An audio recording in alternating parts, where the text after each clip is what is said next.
संविधान सभेची निर्मिती हा भारताच्या स्वातंत्र्य आणि लोकशाहीच्या वाटचालीतील एक महत्त्वाचा टप्पा होता। भारताच्या संविधान सभेची पहिली बैठक 9 डिसेंबर 1946 रोजी नवी दिल्ली येथील संविधान सभागृहात झाली होती। ही बैठक सकाळी 11 वाजता सुरू झाली आणि त्यात 211 सदस्य उपस्थित होते। या बैठकीत डॉक्टर सच्चिदानंद सिन्हा यांची अध्यक्षता होती तर फ्रँक अँथोनी यांची उपाध्यक्षता होती। आता हे सभागृह जुन्या संसद भवनाचे सेंट्रल हॉल म्हणून ओळखले जाते। संविधान सभेचे पहिले अधिवेशन 9 डिसेंबर ते 23 डिसेंबर 1946 पर्यंत चालले। संविधान सभेची स्थापना कॅबिनेट मिशन योजनेच्या तरतुदींनुसार करण्यात आली होती।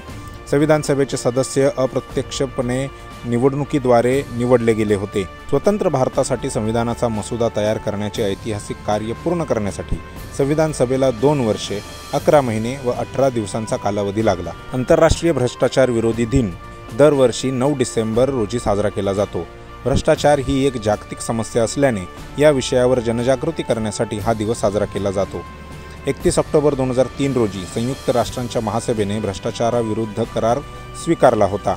या कराराच्या अध्याय 5व्यात स्पष्ट करण्यात आले होते की भ्रष्टाचार विरुद्धच्या लढ्यात मालमत्ता पुनर्प्राप्ती ही आंतरराष्ट्रीय प्राथमिकता आहे। भ्रष्टाचाराविषयी जागरूकता निर्माण करण्यासाठी आणि त्याच्याशी लढा आणि प्रतिबंध करण्यासाठी संयुक्त राष्ट्रांच्या विधानसभेने 9 डिसेंबर हा दिवस आंतरराष्ट्रीय भ्रष्टाचार विरोधी दिन म्हणून नियुक्त केला। भ्रष्टाचाराविरुद्धच्या लढ्यात संयुक्त राष्ट्रांच्या विकास कार्यक्रमांचे म्हणजेच UNDPचे आणि संयुक्त राष्ट्रांच्या ड्रग्ज आणि गुन्हेगार संस्थांच्या कार्यालयाचे म्हणजेच UNODCचे महत्त्वाचे योगदान आहे। भ्रष्टाचाराविरुद्ध एकजुटीने लढण्याची शपथ घेणे हा दिवस साजरा करण्यामागचा उद्देश आहे।